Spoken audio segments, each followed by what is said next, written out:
everyone. Welcome to Association Rockstars, where we hear about the journeys and insights of some amazing association executives and partners who are building the association industry of tomorrow. I'm your host, Lowell Aplebaum, the CEO and Strategy Catalyst at Vista, Cova, where we partner with organizations on strategy, facilitation, and governance.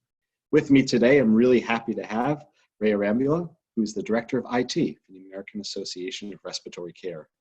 At AARC, he's responsible for the management, strategy, and execution of technology. He's been in the IT industry for 20 years. He's a former ASAE DELP scholar, currently is on the ASAE Tech Council, and we are really happy to have you with us today, Ray. Thank you, Lowell. Very happy to be here. It's a great honor. Thank you. Well, we started in our prep time talking a little bit about the first question we start with, which is that we believe that everyone, especially the rock stars, have things where they are better skill sets, great experience. And so we like to frame that as a superpower. And so first question we like to ask is, what is one of your superpowers?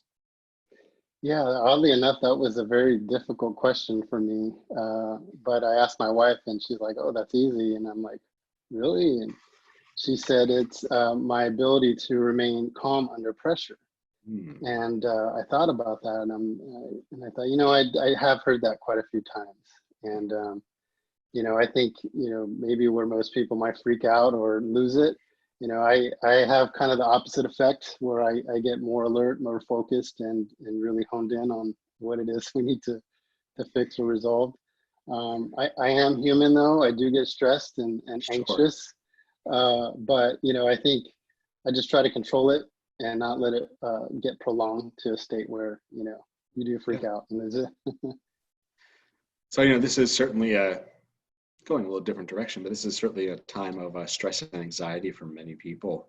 I know that you're new at AARC. What have you found in terms of like how you help your staff or see yourself in terms of managing stress or with your team?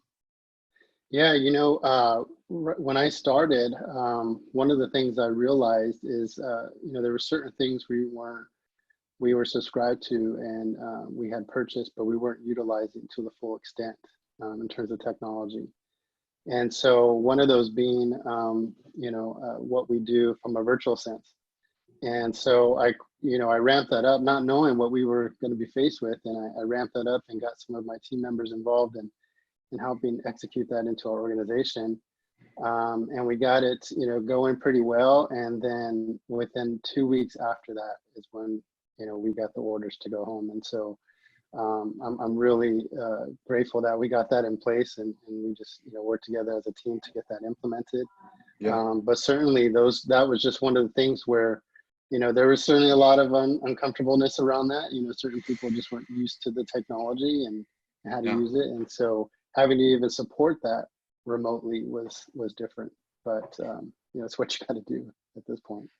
I love the discipline that you bring in terms of a lens of technology, which is, of course, the backbone of so many organizations' ability to actually connect and serve their members. But it is, perhaps a skill set that we need even more in the association world. From your own journey, you obviously had decades of experience in IT industry.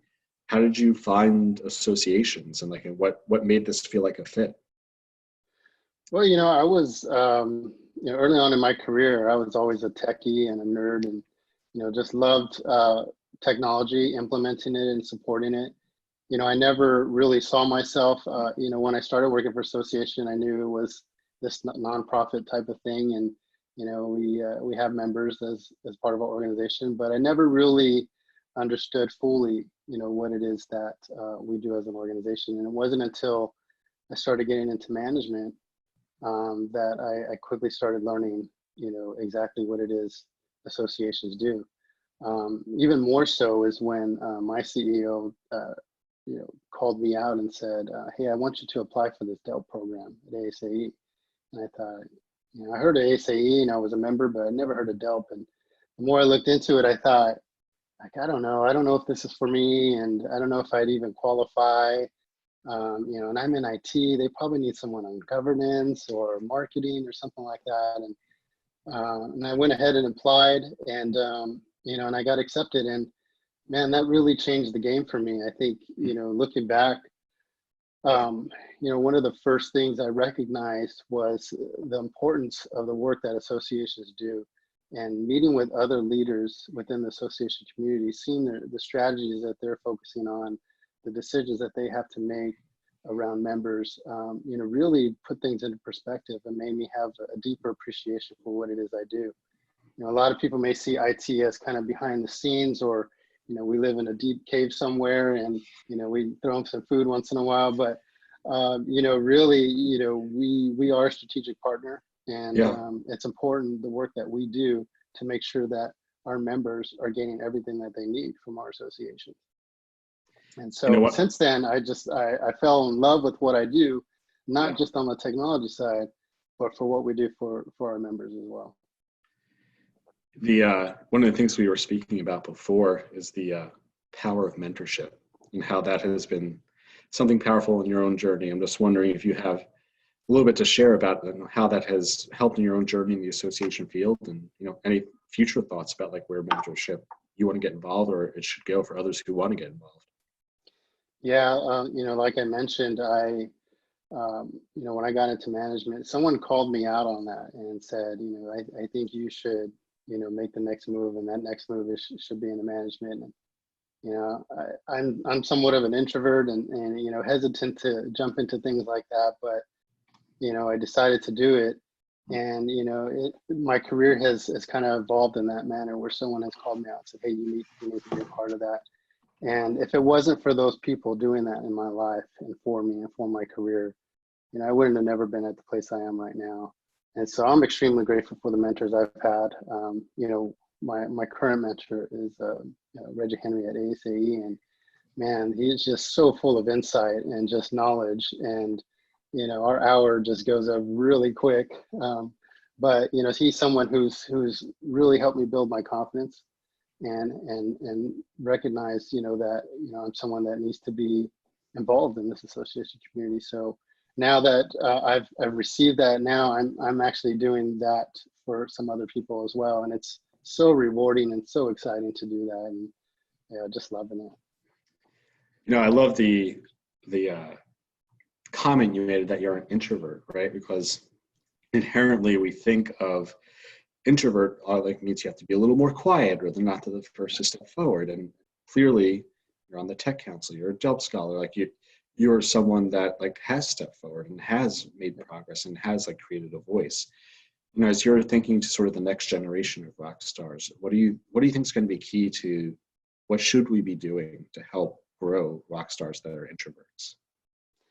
Well, I think you have to learn how to take some risks as an introvert. You have to put yourself out there. Someone once told me, in regards to meetings and going to conventions and things like that, you have to go and meet people. And the best way to do that is get yourself in a group, extend your hand out there and say, hi, my name is Ray.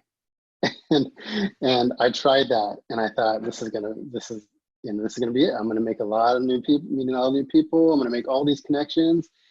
Went into a group, put my hand out there, and they just kind of looked at me like, "Who the heck are you?" I thought, "Oh my God, this is such a failure." But what I realized is I had to keep doing that risk. I had to keep taking that risk, and the more I did it, the more easier it became. And it was not that hard to make connections. And I think as introverts, we get that fear developed, and we just decide, oh, I'm not going to do it. But really, it's just about taking that risk. And another thing I would say to future generations, one of the things I probably learned how to do well, and I don't know if this is a success or not, but is learning to fail successfully. I've had many failures in my career, big and small, but I've always been surrounded by a good group of people and leaders, but always recognize that this isn't the end. You have to recover from this. You have to move forward from this. And, and going through that entire process really helps to build your character, and really helps to build foundation for what you're going to need in the future, because failure is just a part of it. But you learn so much in that process that, I used to tell my team, like, I've never seen you succeed until you failed. And because when you go through that, that's when you really get to learn and get to have a full, greater knowledge and appreciation for what you do. So much good in there. I've never seeing you succeed until you learn to fail. I mean, there's such a great piece of like learning within there as well. I'll tell you what, I am not full introvert, and like the idea of randomly going up and shaking hands with people and saying hi still makes me nervous. Yeah. At least for me, the way that I feel like I have learned to thrive is to try to either be a connector or find those connectors, right? Like those that can easily like not perhaps matchmake, but like make the introductions. And that, that feels like it's a way to help build community, certainly. Yeah, that's another thing I absolutely learned is surround yourself with the right people too. Maybe you're not the talkative guy, but get next to the person who can make those connections for you. That certainly goes a long way too. I'll ask, since you have a background in technology, a lot of what you've just been speaking about is about building these relationships, right? Like making these connections. And that's part of at least the path you have found towards involvement, the encouragement to get into management, right? Do you have any reflections? If not, it's okay, but in terms of a time when we're not gathering at conferences, right? Where we're not gathering in person at these meetings, anything that's from a technology insight in terms of how to still those connections are being made, or where we should be creating space for them so that we don't, lose this power of introduction? Yeah, certainly. We are limited in what we can do right now. I've heard comments like, if I have to get on another Zoom call or another Teams call, and they can be exhausting sometimes, and especially when they're long and drawn out. But I think we still have to be intentional about doing good in our relationships and making sure we're building up our relationships. And if that means we have to jump on a Zoom call for 15 minutes, just to check in, and maybe it's not even work related, maybe it's just a hello and how's your day going type of thing. I think it's so critical to maintain those relationships and keep those connections going. Certainly there's lots of technologies out there, and I would encourage organizations to really explore what works best for yours and make use of it. Yeah, I've seen the difference between a organization that held just a virtual board meeting and an organization that sent cookies to all their board members beforehand for the day of the board meeting. So it still felt like they were like, caring for them, right? Like little gestures can make a big difference. Yeah. Oh, absolutely. Yeah. As you think about tomorrow, and perhaps that's not the tomorrow with COVID, right? But like a future tomorrow, what kind of leaders do you think the association world needs? I mean, what are you hoping to see either in peers and those come before you or those that come after you? What kind of leaders do we need for tomorrow? I think we need some risk takers. I think people who really want to be involved in innovation and lead in that front. I quickly learned going into management that it's less about what your skills are in terms of what you can do, but how you think outside the box, how you come up with different strategies to make your organization successful. And I think there's also a personal side to it as well. I don't think everything should be done in a box sometimes, and we have to get out of that and really explore and be creative, but also make sure that we recognize we're working with people, we're working with human beings. There's characters, there's personalities. And I think we need to embrace and bring some of that into our organizations. I think everybody likes a sense when you feel like a family. And when there's that level of comfort and that is ingrained in your culture, I think it makes a huge difference in the way we do our work and our excitement for what we do in our work as well. You're talking now about the need for the future leaders, and today's leaders, to be risk takers. You were talking earlier that you didn't see someone succeed until you saw them fail. So much of this culture of like perfection, like you're judged from a level of like nothing going wrong, seems to have for a long time imbued business in general, organizations specifically. As you think about your own philosophical approach towards leadership, how do you look to create space either for your staff or for yourself where you can safely experiment and know that it's not always going to work because it's an experiment, right? Where like failure isn't a failure, right? Yeah. How do you create that for your staff, or how do you found that's been created for you? I think communication is key. I think really talking to them, not just from, obviously in IT, there's a lot of technical jargon that needs to be said and communicated. But again, it's that communication of, how's your day going, to I saw you approach this way. Yeah. Walk me through that. What was your process in doing that? And really talking about, what the outcome should look like and what the expectations should look like, and seeing their response to that, seeing how they engage with that. I think if you become a little bit transparent and your staff sees you as someone that they can go to and reach out to, you're going to see a lot of the hidden things that get brought to the surface and not necessarily need to be dealt with, but at least recognize, so okay, this person is going to approach this way, and this person might do it this way, and then you can better understand and gauge, what that outcome is going to look like. So I think as leaders, we just need to continually be that communicator to our staff and continually provide that transparency as well. And I think, it extends even beyond our staff. I think we need to do that around our vendor space and around our colleagues in different areas that we work with as well. Yeah. Well, I think that's certainly a place that I see as the indicator of a healthy organization in terms of how governance functions as well, right? When there's clarity between our leaders, externally on the volunteer side and internally on the staff side, right? That clear communication for sure. Absolutely. Do you think associations can be that kind of sort of home and hotbed of like experimentation, of like places that you see like associations can be a place where people can learn and grow in that kind of open communication and trusted leader sense? I do. I think, personally, I probably wouldn't feel like I would pursue that if I didn't feel that way. And I think, a lot of what I see happening in that regard is what I, involved with on the Tech Council at ASAE. We're really passionate about, helping out the association community and making a difference, and being a voice and being a resource that people can go to when they just don't understand something or need help with something, or simply just guidance on something. And so, hearing the different perspectives and ideas and thoughts come up in these conversations really makes me feel like, okay, we're doing this. We're competing against the for-profit world as well, and we're not just kind of straggling by. We're actually wanting to innovate and do some real good stuff here. So it makes me excited, and I feel very hopeful in that regard. So I'll take that hope and ask a last question, which is, as you think about our current or future Rockstar colleagues out there, those that are aspiring to like step into management, to be in management, to have excellence in management, those that are fellow executives, C-suite CEOs, just for yourself, like what's a guiding thought you would share with them to help them stay to like the true north of like be a rock star? Like what piece of advice, if they're going to be awesome in our field someday, would you offer? Get involved.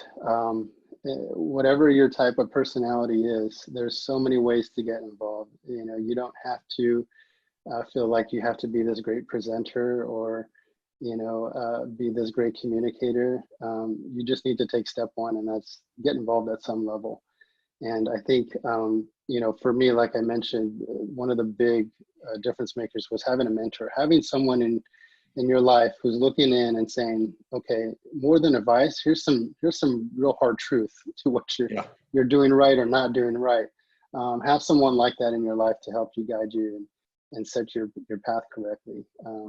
But and there's plenty of people, plenty of leaders out in the association community. I am just amazed and blown away by just the community that I'm involved with. And at any point in time, I can reach out to any one of you and instantly get feedback. Yeah. Or guidance. And so, for those looking to continue to the association community, get involved, make that next step forward. I like that. And I would agree with you about our community, about this, the professionalism, as well as the empathy and caring that you find within it. I appreciate you joining us and sharing a little bit of your story with us today.